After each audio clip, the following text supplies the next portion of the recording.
Hey, are you out of your mind? The thing which you have got in gift, you want to sell it? Your father gave that land so much happiness to you, and you want to sell that land and make his soul sad. What are you saying this? It's my compulsion to sell that land. I have no other option beyond selling that land. When our dad gave you the land, then you were talking so bullshit things.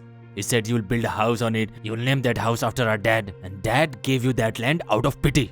Now look at your greed. You are selling that land. Brother, you tell me one thing. You are feeling bad on this thing that dad made that land on my name? Or on that thing that I want to sell that land today? It was your decision to marry that idiot, not us. You married him against our will, and you were dad's favorite. That's why he gave you the share of my land. First thing is that I won't listen a single word against my husband.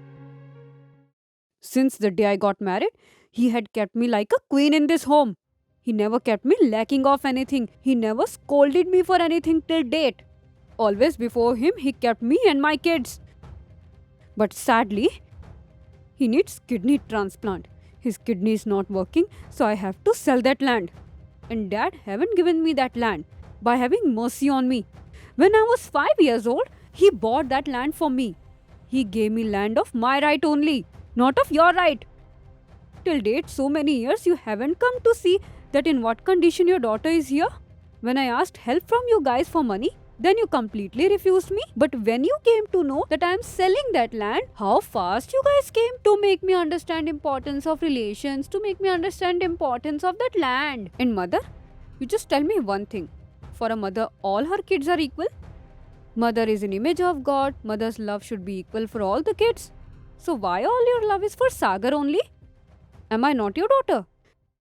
Since childhood till now, you have always taken Sagar's side only.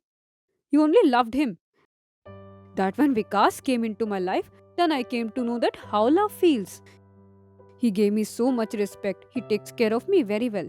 Till the date, he never ever shouted at me, mother. And by seeing this thing, father accepted our relations with so much happiness. And then he gave me those papers after my marriage. On that also you were feeling really bad? You guys created lot of pressure on father so that he can take that land from me and give it to Sagar. And because of that pressure, father got a heart attack and he lost his life. And all that blame you put on my face only. That because of me, father lost his life. But the truth is that because of you both, father lost his life. If today father would be alive now, so he would be having no problem. He also wanted the same what I am doing. And that land, it's mine. Whatever I feel, I will do with it. I'll sell or I'll keep. Right now, for my husband, for his treatment, I need money, so I will sell that land. And for that, no one can stop me. And yes, for me, more than that piece of land is important. My husband's life and my relation. Before that, I will insult you guys more. Please get lost from here.